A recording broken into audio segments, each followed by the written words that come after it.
भगवान जगतरनाथ जगन्नाथ विद्यमान अछंती माँ लक्ष्मी सान्ताणीकर नूतन मंदिर माँ कमला विराजमान करेंगे मंदिर भितर अपूर्व कथा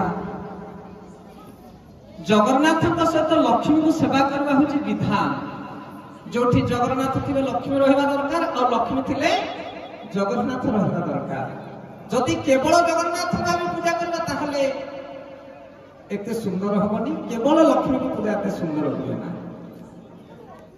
रामायण सुंदर कथा आसे राम आ माँ सीता रामचंद्र आ माता जगत जननी सीता माता राम को केवल जने चाहूला सीता को चाहूला किए से मोर केवल राम दरकार किए केवल राम दरकार किए चाहूला शूर्पणखा शूर्पणखा कहला मते सीता दरकार नहीं सीता को मारिदेवी मते राम दरकार आउ जने चाहूला कहला मते सीता दरकार राम दरकार नहीं खाली सीता दरकार किए से रावण आमे कौन हवा शूर्पणखा हवा ना रावण हवा ना ना आमे विभीषण हवा हरि बोल से जगत सब लोक मैंने लक्ष्मी को बेसी पसंद करते समस्त घरे माँ लक्ष्मी पूजा महा आडंबर हुए किंतु दुखर कथा से जगन्नाथ न था आदि था 5 फुटिया लक्ष्मी की 2 इंचिया जगन्नाथ या हास्यास्पद कथा से लक्ष्मी को जब आम प्रसन्न करने चाहूचे जगन्नाथ महा आडंबर पूजा हवा दरकार आ जगन्नाथ को जब प्रसन्न करने चाहूचे लक्ष्मी प्रसन्न विधान लक्ष्मी कृपा न पाई कहीं जगन्नाथ को पाई पारे नहीं आज सुंदर जोटक आपणकर गाँव में जगत जननी माँ कमला विराजमान कर हरे कृष्ण अच्छा प्रश्न उठे लक्ष्मी सान्ताणी तो आसीगले जगन्नाथ पाखु कि आम जो उत्सव मनुचे कौन से तो जहाँ घर को सी आसला हाँ कि ना जगन्नाथ पाखु लक्ष्मी आसला आम कौन उत्सव कारण आम लक्ष्मी और जगन्नाथ को यह उत्सव भेटी दौचे आनंद आम सब भेटी दौचे पुओ बहु बाहाघर समय अन्य मैंने सब आनते उपहार देवाई कौन आनते प्रसन्नता से जिते प्रकार जगत धर्म कार्य अच्छी यज्ञ दान तप होम इत्यादि ये सब गोटे कार्य कौन गोटे लक्ष्य भगवान को प्रसन्न करवा भक्ताराम यज्ञ तपसा सर्वलोक महेश्वर सुहृद सर्वभूतानां ज्ञातमा शांति मुच्यति अहम ही सर्वयज्ञान भक्ताच प्रभुरेव च भगवान कहले जगत रे जते यज्ञ जते होम जते दान जते तपस्या होची सबर भक्ता होची सेति आम जहा करूचे माँ कमला एवं जगन्नाथ प्रसन्नता पाई ए लक्ष्य रहिबा दरकार मु जहा करूची एहा द्वारा कोन जगन्नाथ प्रसन्न हेबे ताहले तुमर कार्य सफल कहले अतः पुरोहित श्रेष्ठ वर्णाश्रम विभाग स्व अनुष्ठित धर्मस्य संसिधि हरितोषणम अतः पुरोहित श्रेष्ठ हे द्विज श्रेष्ठ ध्यान पूर्वक सुन अतः पुरोहित श्रेष्ठ वर्णाश्रम विभाग मनुष्य समाज को 4 वर्ण 4 आश्रम रे भगवान विभक्त करछंती ब्राह्मण क्षत्रिय वैश्य शूद्र आ कोन ब्रह्मचारी गृहस्थ वानप्रस्थ सन्यास ये वर्णाश्रम धर्म गोटे संतान जन्म ग्रहण कला मात्र के से ब्राह्मण कुल रही ना क्षत्रिय कुल रही ना वैश्य ना शूद्र रही ना ताठूला कौन ना 4टा वर्ण 4टा आश्रम जन्म हवा मात्र के 25 वर्ष पर्यंत ब्रह्मचारी ब्रह्म माने वेद ब्रह्म अर्थ ज्ञान ज्ञान को ग्रहण कर 25 वर्ष पर्यंत से किए भी हो ब्राह्मण हो क्षत्रिय हो वैश्य हो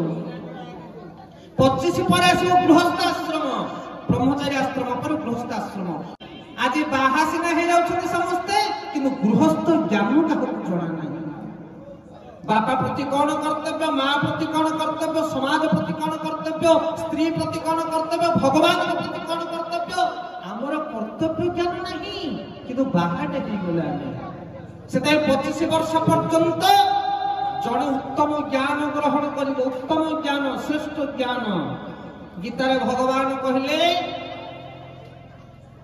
भगवान कहले यति ज्ञाता नेह भूय अन्न ज्ञातव्य अवशिष्यते।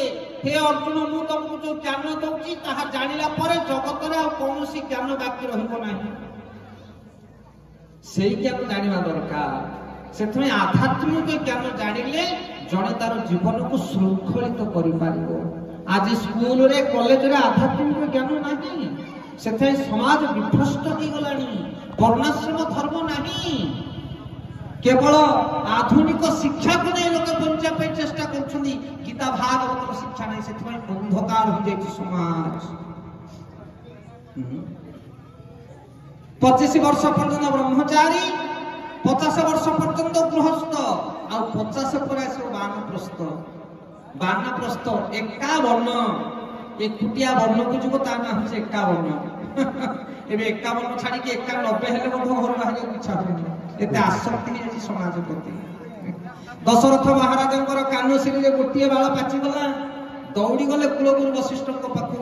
कहले हे कुलगुरु मते उपदेश प्रदान करनु, मु कोन करबी, समय डाकरा देलानी मते, किंतु हमर सब छुट्टी पाची गले मधु मते भाषमल मार दउ चाहे नै कि आउटे कला को जाउ के मारि नवा। सताय 50 डेला परे गृहर समस्त भार पुत्र कन्या मान ऊपर लदी दे आपण गुरु को चरण में आश्रित हवा दरकार। कारण मनुष्य जीवन लक्ष्य गृहस्थ नुहे, मनुष्य जीवन लक्ष्य होची सन्यास। जीवन लक्ष्य होची सन्यास, भगवत प्राप्ति। 50 वर्ष रे घर संसार झमला पुत्र कन्या मान को देई तापर 50 पर चलिबो वानप्रस्थ, गुरु चरण में आश्रय नबो, भगवान को चरण में आश्रय भक्ति साधन करिवो, तापर 75 पर होला सन्यास। ध्यान पूर्वक शुणु, 75 वर्ष हो गला परे आ ए जगत रे केही तुमको पसंद करिवे नहीं। जार हाथ को धरि बाहा हिथिलो, जाको प्राण प्रिया बोली कहउतला, प्राणर प्राण बोली कहउतला, सिए मुंडिया मारिबो जगन्नाथ बुढ़ाटा केते शीघ्र चाली जाऊ। बुझी पाले कि नहीं? ए जगत रे किए तुमको पसंद करिवे नहीं, केवल जणे पसंद करी सोचन जगतर नाथ जगन्नाथ। सेति पई बेड़ होबा पूर्वरु, दांत पड़िया पूर्वरु आखु खाइबा निशाटा छाड़ देवा दरकार, नहे बड़ कष्ट हुए। आखु खाइबा पई इच्छा थाए कि दांत न खाए, ताकु कहे वैराग्य विद्या। सेते ब्रह्मचारी ठारू सन्यास पर्यंत मनुष्य को वर्णाश्रम धर्म रे विभक्त करा जाई अछि। ब्राह्मण, क्षत्रिय, वैश्य, शूद्र, ब्रह्मचारी, गृहस्थ, वानप्रस्थ, सन्यास, ए भाव 4-8टा डिविजन करा हिछि। तो वर्तमान ये लक्ष्मी और जगन्नाथ जेते बेले एकत्रित होछन्ते, आमे तांकर उत्सव पई, तांको समर्पित पई, तांको आनंद वृद्धि पई आमे कोन करूचे नै उत्सव करूचे। कारण जगन्नाथ संतुष्ट होले जगत संतुष्ट हो जाए। निताय गौर प्रेमानंदे हरि हरि बोल। अच्छा, आपण माने जानिछन्ती लक्ष्मी और जगन्नाथ को, लक्ष्मी और जगन्नाथ को संतुष्टि करिया पे सबठारु भल साधन कोन कले आपण लक्ष्मी जगन्नाथ को संतुष्ट करि परिबे? हरे कृष्ण। कोन कले जानछन आपण माने? कोथरे जगन्नाथ अधिक खुशी हो जानती, कोन कले? भगवान कहते नारद को, कहते ना अहम तिष्ठन्ति वैकुंठे यदि नाम हृदय नच मत भक्त यत्र गायन्ति तत्र तिष्ठामि नारद। तमे की सेवा करबा थी जगन्नाथ? कोन अछि तम पाखरे? कोन अछि एठी? वैकुंठ रे लक्ष्मी सहस्र संभ्रम्य सेव्यमान। वैकुंठ कोठी कष्ट नाही, जोठी अपूर्व आनंद मिले वैकुंठ, सेई जागार मध्य नारायण रहंती नाही। आ तुमे एठी कोन वैकुंठ सुख देई परिबो नारायण को? तम पाखरे कोन अछि एठी? जेते बढ़िया फुलार घंटाटे भितर मौली को नष्ट, किंतु वैकुंठ रे जो फूल से सदा प्रफुष्टित, सदा सुवासित। भगवान कहते मु वैकुंठ रे रहे ना। तुमे माने जगन्नाथ कोन सेवा करिवो? जोगी ऋषि तपस्वी माने घर द्वार छाड़ी, खाइबा पीना छाड़ी हिमालय रे जुग जुग आराधना करछन जगन्नाथ को चरण को देखिबा पाई। आमे की तपस्या करबा हे? घंटाटे बसले कहा प्रवचन केतर बंद हो, घर को जीवी, पेट काटिलानी मोर। की जगन्नाथ को सेवा आमे करबा? अच्छे हमर शक्ति सामर्थ्य कोन? এই পূজা মଣ୍ଡପ ସରିଗଲା ପରେ କେତେ ବିଭିନ୍ନ ପ୍ରକାର ଅଖାଦ୍ୟ ଖାଦ୍ୟ ଖାଇବେ। ଏବେ ତମ ଗାଁରେ ଆମିଷ ପଶୁଛି ନା ନାହିଁ? ବନ୍ଦ ହେଇଛି ଆମିଷ କେତେ ଦିନ ପର୍ଯ୍ୟନ୍ତ? 4 ଦିନ ବଡ କଷ୍ଟ ହବ। ସରିଗଲ 4 ଦିନ ବଡ କଷ୍ଟ ହବ ଲୋକଙ୍କୁ। ମୁଁ ନିନ୍ଦା କରିବା କଥା କହୁନି କି ଆମେ କଣ ବ୍ରତ ସାଧନ କରିପାରିବା, ଆମେ ଜଗନ୍ନାଥଙ୍କୁ କଣ ସମର୍ପିତ କରିପାରିବା, କଣ ଅଛି ଆମ ପାଖରେ, କଣ ଯୋଗ୍ୟତା, ଆମେ ଦିନହୀନ ଅକିଞ୍ଚନ ଅଯୋଗ୍ୟ ଆମେ ଜଗନ୍ନାଥଙ୍କୁ ପ୍ରସନ୍ନତା କରିବା ପାଇଁ। ସେଥିପାଇଁ ଭଗବାନ କହୁଛନ୍ତି ମୁଁ ବୈକୁଣ୍ଠରେ ରହେ ନା, ମୁଁ ଯୋଗୀ ମାନଙ୍କ ହୃଦୟରେ ରହେ ନା। ନା ଆମତିଷ୍ଠନ୍ତି ବୈକୁଣ୍ଠୀ ଯୋଗୀ ନାମ ହୃଦୟ ନଚ ମଦଭକ୍ତ ଯନ୍ତ୍ର ଗାୟତ୍ରୀ ତତ୍ର ତିଷ୍ଠାମି ନାରଦ। ହେ ନାରଦ, ଯୋଉଠି ମୋର ଆଲୋଚନା କରାଯାଏ, ମୋର ଗୁଣଗାନ କରାଯାଏ, ମୁଁ ସେଇ ଜାଗାରେ ରହେ। ତ ବୁଝିପାରୁଛନ୍ତି?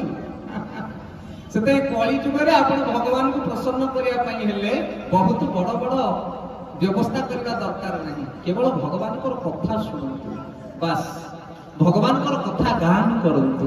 ଏଥିରେ ଭଗବାନ ପରମ ପ୍ରସନ୍ନ ହେଇଯାଆନ୍ତି, ପରମ ପ୍ରସନ୍ନ ହେଇଯାଆନ୍ତି।